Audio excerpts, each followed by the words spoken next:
আসসালামু আলাইকুম। সবাই কেমন আছেন? আশা করছি ভালো আছেন শারীরিক ও মানসিকভাবে। একটা প্রশ্ন আপনারা অনেকেই করে থাকেন যে, যৌন হরমোন যে আছে টেস্টোস্টেরন এটা বাড়ানোর জন্য আমরা কি খেতে পারি বা এটা কিভাবে বাড়াতে পারি?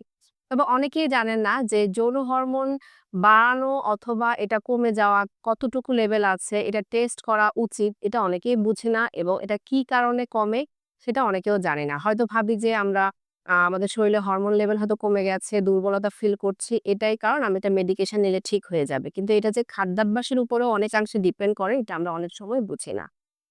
আপনার যেহেতু যৌন হরমোন বলতে আমরা যেটা বোঝাই ছেলেদের ক্ষেত্রে সেটা হচ্ছে টেস্টোস্টেরন। এই টেস্টোস্টেরনটা লেভেলটা আমাদের কতটুকু আছে সেটা আমরা টেস্টের মাধ্যমে জানতে পারি। যদি এটা কমে যায় অথবা এটার উৎপাদন কমে যায়, সেই ক্ষেত্রে আমাদের কি করা উচিত? এটা ২ টা কারণে হতে পারে। একটা হচ্ছে আমাদের বংশগত কারণে হতে পারে বা আমাদের জৈবিক বিভিন্ন ধরনের অসামঞ্জস্যতার কারণে হতে পারে। আরেকটা হচ্ছে আমাদের খাদ্যাভ্যাস এবং লাইফস্টাইলের কারণে হতে পারে। তো খাদ্যাভ্যাসের ক্ষেত্রে আপনি কি ধরনের খাবার আপনার খাবার তালিকায় রাখলে এই হরমোনটাকে আপনারা বাড়াতে পারেন বা অ্যাক্টিভ করতে পারেন, সেটা হচ্ছে যে প্রোটিন জাতীয় খাবার। প্রোটিনের মধ্যে যেহেতু ২ টা প্রোটিন আছে, একটা ফার্স্ট ক্লাস প্রোটিন, একটা সেকেন্ড ক্লাস প্রোটিন। তাহলে আপনার প্রতিদিনের খাবার তালিকায় এই ২ টা প্রোটিনের সঠিক কম্বিনেশন থাকতে হবে। আমাকে ফার্স্ট ক্লাস প্রোটিন থেকেও প্রোটিনটা নিতে হবে প্রতিদিন। সেকেন্ড ক্লাস প্রোটিন অর্থাৎ ডাল জাতীয় খাবার, বিচি জাতীয় খাবার, বাদাম এই টাইপের খাবারও প্রতিদিন রাখতে হবে।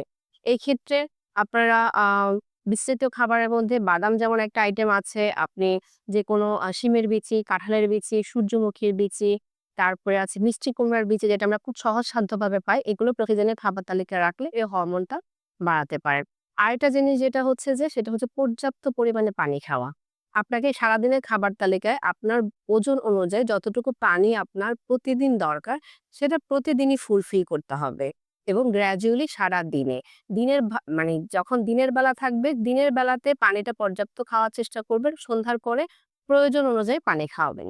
এর সাথে আরেকটা আইটেম যেটা আপনাকে প্রতিদিনই রাখতে হবে সেটা হচ্ছে ভিটামিন।